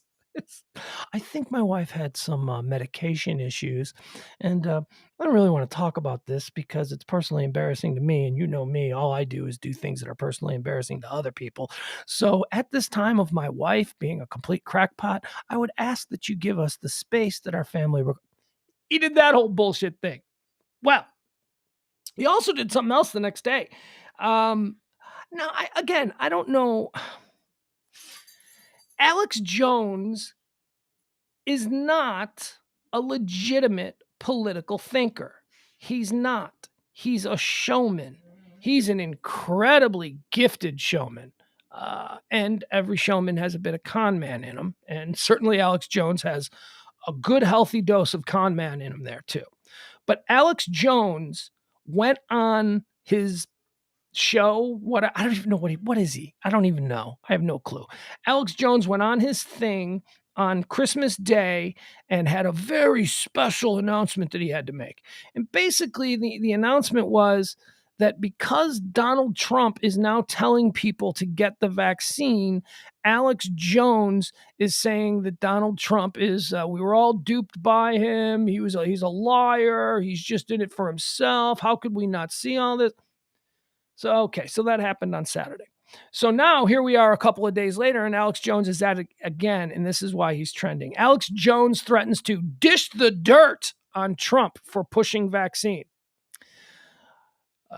Right-wing conspiracy theorist. Okay, that's a good way to call. Yeah, that's a good way to classify him. Right-wing conspiracy theorist Alex Jones is threatening to dish all the dirt on Donald Trump to get back at the ex-president over his endorsement of the COVID-19 vaccine. Okay, so let's break this down according to that first opening sentence. So, before Donald Trump last week gave an interview, I believe it was with Candace Owens, another person who's not a political journalist. He gave an interview where he asked people to all go out and get the vaccine. He said the vaccine was safe. He tried to take credit for, Operation Lightspeed, which got it, into production quicker than any vaccine in history. It's a safe vaccine. This is all former President Trump speaking. It's a safe vaccine. You all need to go out and take it. You all need to get the vaccine. Get your shot, get your shot, get your shot. Alex Jones, after hearing that, after being a diehard supporter of this guy before he said that, now claims to have all of this dirt on Trump that he's going to share. So I ask, so you had all of this dirt and you were fine with all of this dirt. You were still a supporter. You still, rallied the troops and all of that good stuff. But you had all of this dirt on him. You knew that he was all of these terrible things that you are about to, unleash on the world. And yet you still supported him. And it was only now, after his vaccine statement, that you're going to say, oh, he's been shit all along. Well, then you've been supporting shit all along. If this is what you're saying. Does Alex Jones, here's the thing, his audience doesn't make the connectivity here. What Alex Jones is saying is that I'm a fraud for having been on this guy's side the whole time while knowing all of this dirt that I'm about to tell you about him. I'm a fraud because I overlooked all of this dirt that I'm about to share with you because I was supporting him, because I'm a fraud, because I knew he was all of these things and I just didn't say anything. But now that he's saying the vaccine stuff, now I'm going to tell you what an awful person he is and right-wing conspiracy theorist Alex Jones is threatening to dish all the dirt on Donald Trump to get back at the ex-president over his endorsement of the COVID vaccine. Dude, this is not a good look for you. Well, he doesn't care. His audience doesn't notice stuff like this. His audience doesn't put this shit together. His audience doesn't go, wait a second, Alex. I only support Trump because of you. And now you're telling me that you've known that he was a bad guy this whole time and that the only reason that you're going to share with it now is because he went and did this Candace Owens interview? Alex Jones goes on to say, yeah, we all wish Trump would do the right thing, Jones said on his Wednesday afternoon InfoWars program before urging his listeners to move on from Trump due to his glowing endorsement of the vaccine. Quoting him now, in fact, maybe... You know what? To get Trump's attention, he continued, maybe I should just dish all the dirt. You know what? I'm going to dish it all on Trump next hour. Jones added, it's not to hurt Trump. It's so people can know how pathetic he is when you think he is playing 4D chess, going to save you, and he's not. But you've been supporting this guy. So you have no credibility. I don't think credibility is something that Alex Jones is concerned with. I don't. I think it's about hits and it's about people who show up when he does his stupid rallies. CNN is trending. Why? Woo boy, CNN, pedophile central. A second CNN producer has been taken into custody and fired by the network for having some weird pedophile stuff, man. What? I'll tell you, one of the weirdest things about the extreme right, about the, what do they call it? The GQP. One of the weirdest things is their obsession with child sex. That's their default. And child sex. It's like that's the thing that rings the most heavy for people when they get upset. Oh, and he's having sex with kids. Oh. A former CNN producer has reported this is not a good look for CNN, considering that we're talking about a wing of people who believe that Tom Hanks and Rita Wilson are mass producing child pornography in their garage in Beverly Hills. This is where these people are already intellectually settled. They believe those things are true. And when they say stuff about everybody else on the left being a pedophile, and then they link CNN to the left. And by the way, CNN is not left. I am sorry. I don't know what CNN is, but they are certainly not left. MSNBC is left. CNN is not. CNN is trying to do something where they're trying, whatever. A former CNN producer is reportedly under investigation for serious allegations involving potential juvenile crimes. The second network staffer to be investigated for crimes involving minors. Police in Fairfax County, Virginia have launched a criminal probe into Rick Salesby, a former senior producer on Jake Tapper's The Lead. The investigation involves serious allegations involving potential juvenile victims, and detectives assigned to the Child Exploitation Squad of the Major Crimes Bureau are leading the investigation. The probe appears to be tied to a report by Project Veritas, a conservative guerrilla journalism outfit that alleges Salesby solicited nude photos of a 15-year-old girl, with cops telling Fox News they had been in communication with Project Veritas. Now, there was another guy who was like New Day producer, the morning show there on CNN, just like last month, who was arrested because he was doing some creepy stuff. He paid some Vegas mother $3,000 to have her fly to his place in like Vermont or something and bring her daughter so that he could teach her daughter, 12-year-old daughter, something like that. I don't know the stories here. So that he could teach her daughter. So that he could basically teach her daughter how to have sex with a man. Earlier this month, John Griffin was indicted by a federal grand jury in Vermont for attempting to induce minors to engage in unlawful sexual activity. He allegedly attempted to lure at least 4 girls, aged 16, 14, 13, and 9. 9! I don't get that. To his Vermont ski house for training sessions. Remember, these are training. So he convinced this mom in Las Vegas, I want you to bring your daughter to my Vermont ski home where we will spend the weekend engaging in training sessions for your daughter.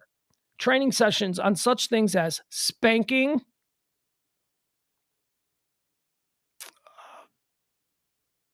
worship, male body part worshiping, okay, is another one.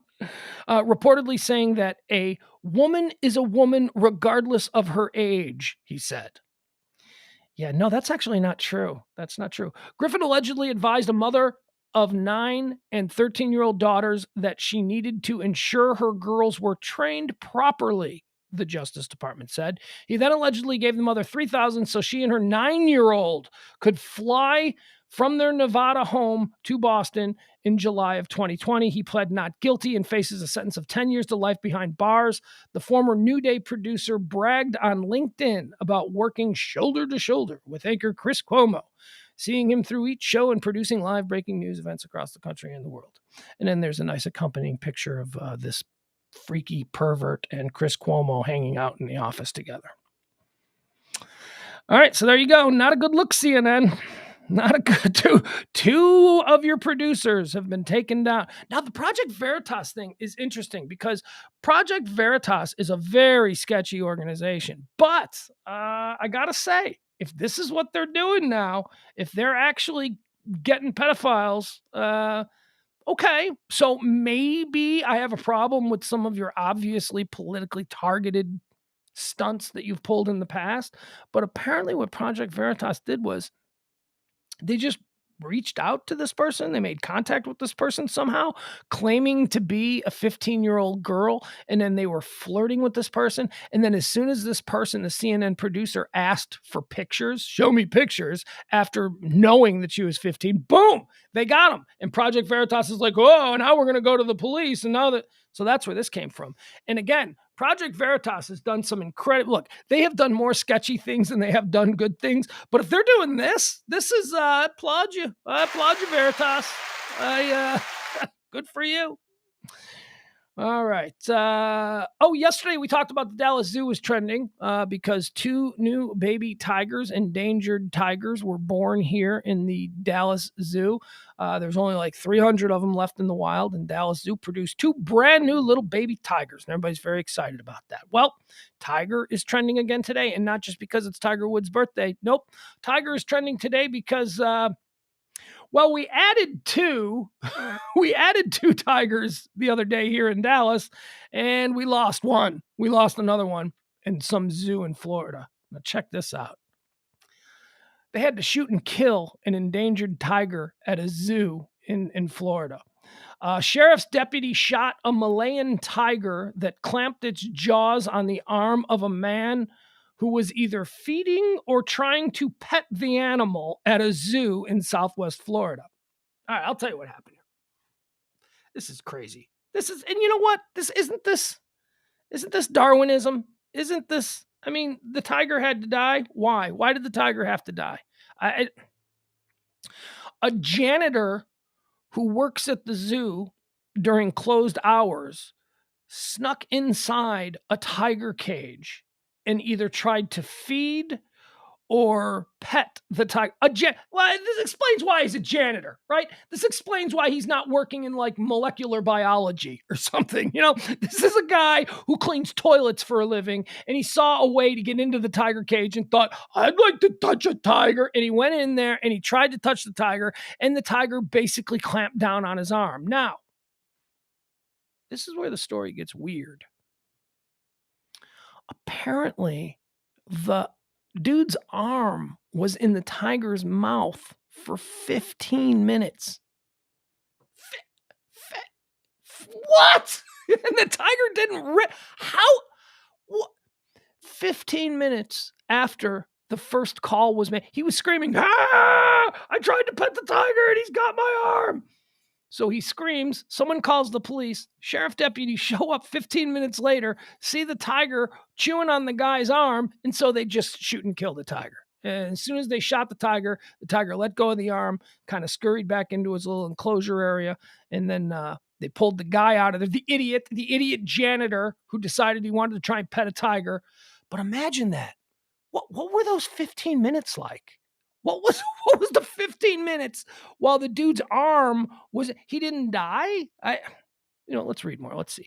The Collier County Sheriff's Office said a man believed to be in his 20s was seriously injured Wednesday evening when he entered an unauthorized area near the tiger's enclosure at the Naples Zoo. The man works for an outside cleaning firm, janitor, hired to clean restrooms and the gift shop. News outlets reported that the 8-year-old tiger, Echo, later died. The zoo said on its website that it would remain closed Thursday. Preliminary information indicates that the man was either petting or feeding the animal, both of which are unauthorized and dangerous activities. You don't say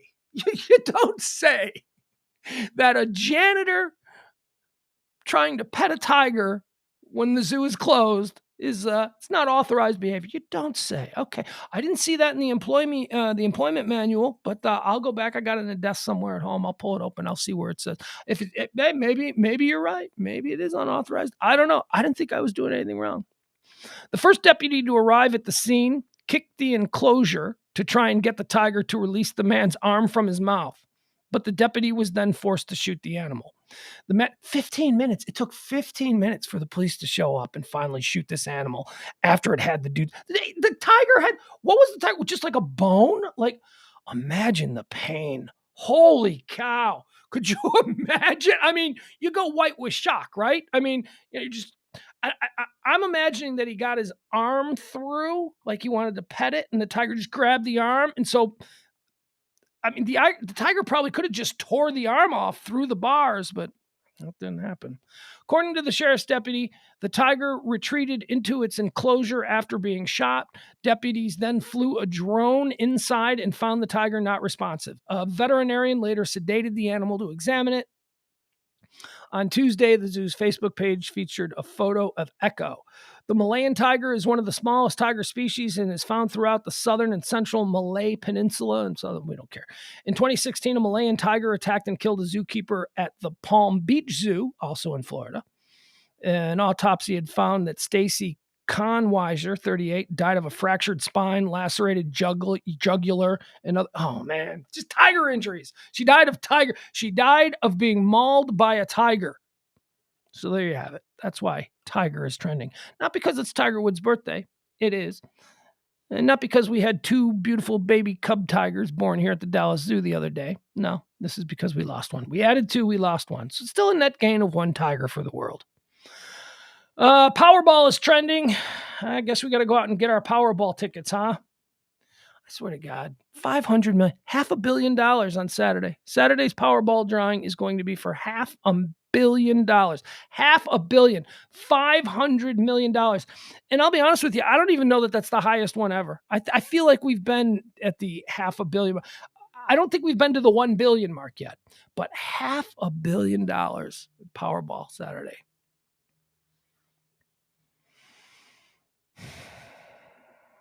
What do we got? We got 15, 17 minutes left in the show. Let's just all sit for the next 17 minutes and think about what we do with $500 million. Oh my God. That was fun. All right. So go out and get your Powerball tickets. Next drawing is 7 o'clock, I believe, on Saturday. But so go on. I'm going to get mine. Why not? Right? I mean, it's like $2. Why not? Give it a shot. New Year's Eve is upon us, and we are experiencing a champagne shortage. That's right. Now, this is a bit of a work. This is bullshit. Champagne is trending, and the story that accompanying is that it is that champagne prices are higher than they've ever been because there is a shortage of champagne. Folks, there is no shortage of champagne. I read the entire article. This is a correction by Big Champagne, by Big Bubbles. That's what we'll call it, Big Bubbles. This is a market correction by Big Bubbles, and they're doing this on purpose. And it's no coincidence the story is airing a couple of days before New Year's Eve because that's when everybody buys champagne. Here's what happened. Over the past 2 years, Big Bubbles, the champagne industry, has lost an estimated $3 billion over the last 2 years. $3 billion. Why, Pugs? Why has champagne gone down? Because nobody has been celebrating for 2 years. Nobody. Weddings have been canceled. Parties have been canceled. New Year's Eve gatherings have been canceled. Big gatherings of people coming together to celebrate somebody's 50th birthday where they have a crate of champagne. Those haven't been happening for the last 2 years because of the pandemic, so Big Champagne has taken a massive loss these last couple of years. So now what are they doing? They got all this champagne. Champagne doesn't go bad. It's not like, well, we had to throw out all the champagne we made in 2009. No, that's not how champagne works. You got all the champagne that you didn't sell for all of those years, the last couple of years during the pandemic. You are now trying to gouge the market. You are holding back. They're holding back champagne on purpose so that where a $100 bottle of champagne now costs $500. And this is the way that Big Bubbles is simply trying to make up for the shortfall of the last couple of years. Again, billions of dollars have been lost over the last couple of years in the champagne industry. And now they're trying to pretend like there is a champagne short. So wait a second. So we had all the champagne for 2019 and 2020. You had that covered. And now you're saying that there is a champagne short. You didn't sell all that stuff during those years because that's why you lost all your money, because people stopped having celebrations where they use champagne. So you still got all that champagne, but now you're telling us that there's a shortage. What, did you throw it all out? That's not how champagne works. You don't throw out champagne. The older champagne gets, the better it gets. That is not. So don't get worried. You can go out there and buy your $10 bottle of Andre. It's not going to cost you, what, $30? Champagne shortage is making major news. That's why champagne is trending. Let's see. What else do we have here? Reunion Tower. Look at this. Reunion Tower is trending. Why is Reunion Tower? Well, one of the great towers of the truly underwhelming Dallas skyline. That Dallas has a nice skyline, right? It's all right. We outline our buildings in green. It kind of looks like Vegas or something. But Reunion Tower is our big giant tower with a big ball, right? And didn't there used to be a restaurant up there? Did it have one of them rotating restaurants? I don't know. I've never been up there. It looks cool. Reunion Tower looks cool. It's a cool thing for the city to have. Although, don't you want it to be bigger? Like, I want it to be taller, like the Space Needle. Is the Space Needle like, I imagine the Space Needle is like 5 times taller than Reunion Tower. I don't know, whatever. But why is Reunion Tower trending? Ooh, because they're doing some cool ass stuff for New Year's Eve. The countdown to New Year's Eve is on, which means soon enough the Dallas skyline will be filled with fireworks for Reunion Tower's New Year's Eve display. Even if we couldn't make it any more over the top, we did it this year by adding 225 drones. Okay, so they're going to do the fireworks. Here's a new thing. And I saw this. Where did I see this? I think it was at some did we recently have Olympics? I don't know. I recently saw this. But so you have the fireworks, traditional fireworks, which are cool, super cool. I'm a fireworks nerd. I love fireworks. So you have the super cool fireworks, which, have been cool since, the Chinese invented them a millennia ago. So you got the fireworks, and they've added 1,000 more fireworks to this year's Reunion Arena display. But now they also have these aerial drone teams where I don't know how this works. I would love to see how this works. There's probably a YouTube video on how this works, but I've seen it where they send up 500 drones with these lights and they make them do things in the sky. And so you have fireworks, but also you have drones flying in formation, making, I don't know, all kinds of cool words and stuff. I imagine somewhere someday we'll see "Let's Go Brandon." I don't know. That seems to be something I'm seeing places now. But yeah, so Reunion Tower has added for the first time a whole bunch of drones. Well, here, I'll read it to you. It's Reunion Tower's first time including drones with their annual fireworks display. At 400 feet in the air, they will fly to create an array of different animations. It's a custom show made for Reunion Tower. It's going to work in combination with the fireworks. So we're going to have fireworks and drones going off at the same time. It's understood to be the largest drone show ever to be hosted in Texas. That's important, in Texas. And that's not to mention the signature fireworks. About 5,000 fireworks will be a part of the show. That's 1,000 more than last year. This is definitely our biggest show ever, and it's never been seen all together like this, and hardly any communities, but let alone in Dallas. We are excited to be the first. We're told the added elements won't make the display longer, but will make it fuller. The drone and fireworks display is set to begin at 11:59 p.m. on Friday night and will last until 12:08. So 8-9 minutes.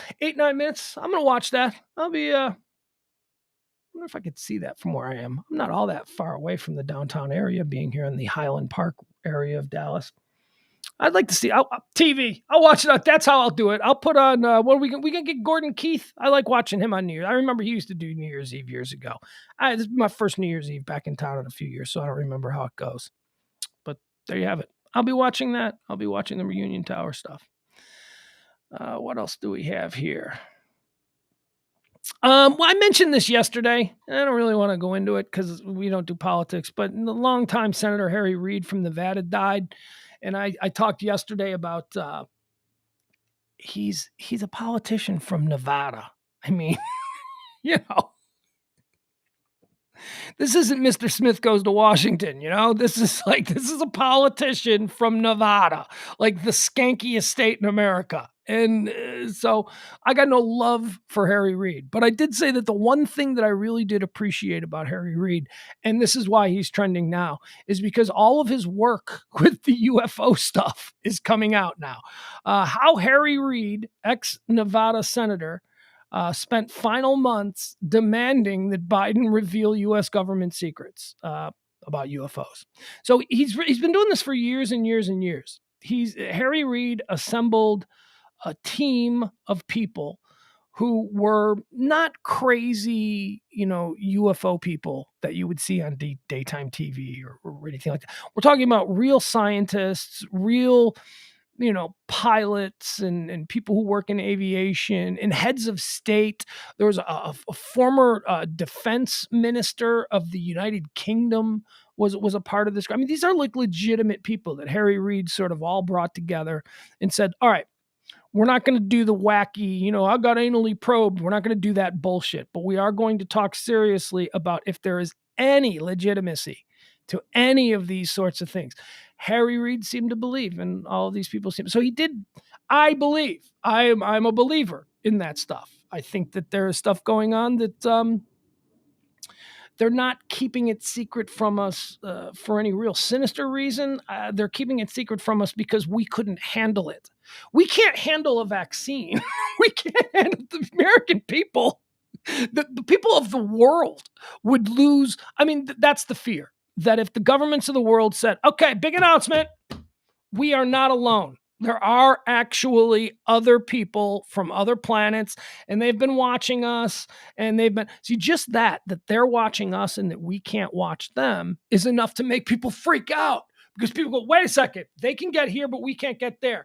That means vis-a-vis, they are technologically more advanced than we are, which means my shotgun is probably not going to work against their laser beam. Right? It's that kind of fear. It's okay. So if they're here traveling and looking at us and we can't really even get to the moon, we did that 50 years ago for a couple of years, and then we seem to have forgotten how to get to the moon.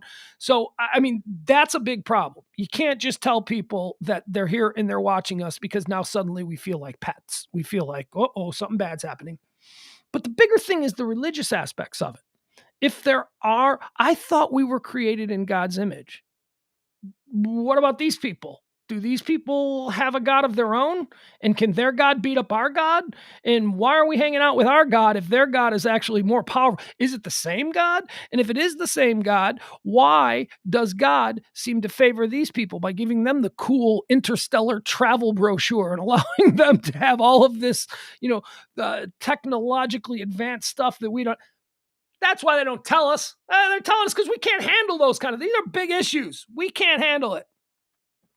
At least that's how I feel about all this stuff.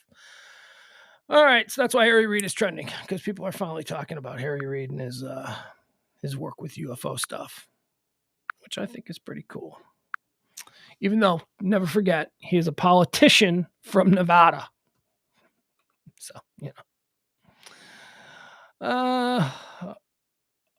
okay, wait a second. What's happening here? All right, I'm just going to check and see what's trending now. When did this story break? 25 minutes ago. Okay, here's a story.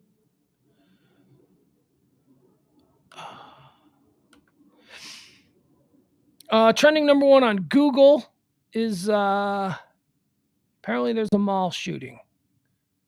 This is happening right. Hobart, Indiana, right outside Chicago. Hobart, Indiana, police responding to reports of shots fired within the South Lake Mall late Thursday morning said they found no active shooter on the site and no reported gunshot victims. Officers are clearing the mall out of an abundance of caution, Hobart Police Department Captain Garrett Shizuski said. Hobart Police Lieutenant Ronald Russo said there were several reports of shots fired. The mall is currently in lockdown and officers are on the scene investigating. All right, there you go. So that just popped up. That's trending. South Lake Mall in Indiana, trending number one across Google. What else do we have? Weather is trending. What's the weather situation? I thought it was going to be like 80 degrees tomorrow. Let's see, what is it right now? Here in North Texas. I'm obsessed because, it's screwing up my sinuses. I'm having 75 degrees currently. 75 degrees and mostly cloudy, although it's looking pretty sunny outside my windows. Tomorrow... so they brought all of this down. Oh, it looks like we're going to get a cold front, man. Look at this. We got, okay, so tonight, the low today is going to be 61, the high is 74. The low tomorrow is 64, the high is 72.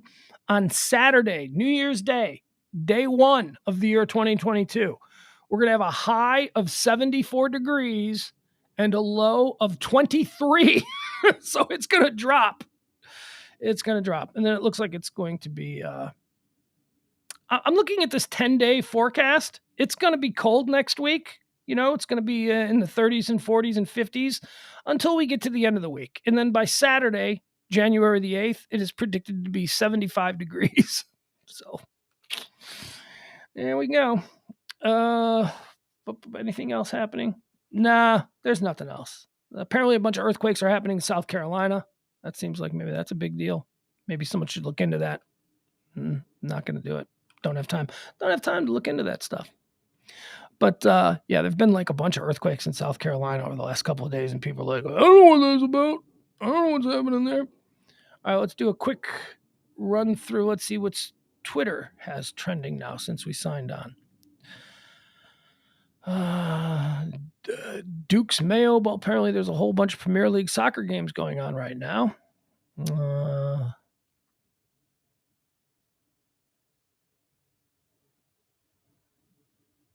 right. Yeah, there's nothing. All right, we're good. There ain't nothing new going on. There's all right. Hey, the Duke's Mayo Bowl, that is trending. That's something that's going on right now. So you might say, Pugs, what's Duke's Mayo? What is Duke's Mayo? Duke's mayonnaise is one of the most underrated things you can find on a store shelf, and it is good to see. Duke's mayonnaise is cheaper than Hellmann's. It's maybe a couple of cents cheaper or more expensive than the store version. But I have purchased Duke's mayonnaise a number of times and been, whoop, this is good mayonnaise. So it's nice to see Duke's mayonnaise sponsoring a bowl game. I don't have any idea who's playing in it, but there you have it. Duke's Mayonnaise Bowl. I'm gonna go watch the Duke's Mayonnaise Bowl.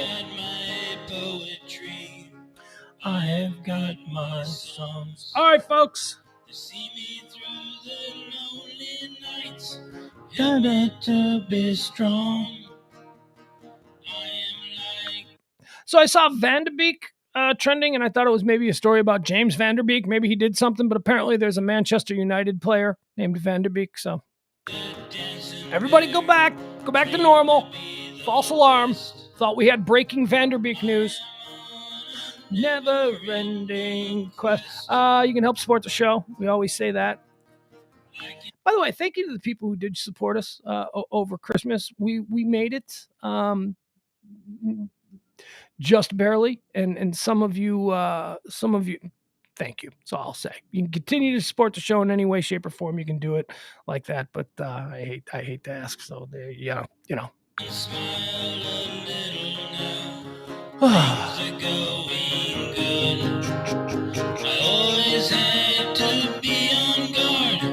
That is understood. Funniest thing about this guy is that my son, John Hinckley, we're listening to the music of John Hinckley, America's favorite failed presidential assassin and singer-songwriter. My 12-year-old son, who knows nothing about the John Hinckley, Ronald Reagan thing, but who I've been playing John Hinckley music for, not like, here, listen to this song, just like, here's how I play John Hinckley music for my son. If I know he's going to be, like, if I'm sitting here working and he's in the kitchen and he's going to like make a sandwich or something, for the time that he's in the kitchen, I will put on a John Hinckley song. So it's on in the background so that he hears it. And then in the car, when I picked him up for this most recent visit that we had, I had a John Hinckley song playing. And so we just spent the first like couple of minutes in the car ride talking about stuff with John Hinckley, non-invasively playing in the background. And now my son likes John Hinckley music. I have turned my son into a Hinckley head.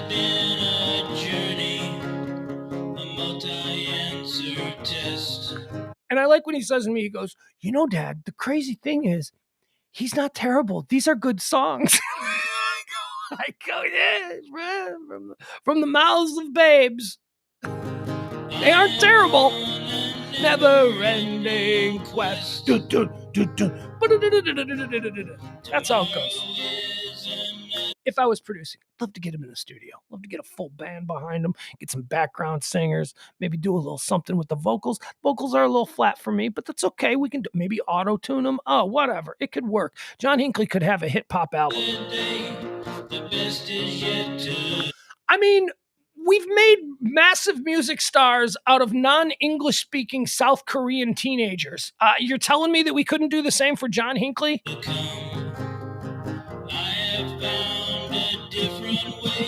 Imagine you go into your 14-year-old daughter's bedroom and she's got a poster of John Hinckley.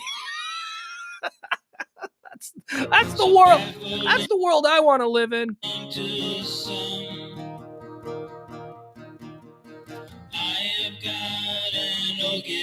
John Hinckley is so dreamy. All right, we're done. I love you guys. Again, no pillow talk tonight. Unless something major happens, then we'll jump on and do it. Pillow talks will resume next week, probably on Monday night. Again, it's to get a whole bunch of stuff. There's just stuff going on. But if some big breaking news or anything like that happens, I'll jump on and I'll do something. I might do a pillow talk Friday. Might do something for New Year's Eve. I'm honestly, I'm doing nothing for New Year's Eve, so why not? 401, I don't have the green. Bum, bum, bum, bum. Okay, love you guys. Gotta go. Have a good day. Far from the comfort nest. I am on a never-ending quest. Tomorrow is another day. The best is yet to come. I have found a different way, so baffling to some. I can smile a little now, things are going good. I always had to be on guard, that is understood. Down the road I'll travel, far from the comfort nest. I am on a never-ending quest. I am on a never-ending quest.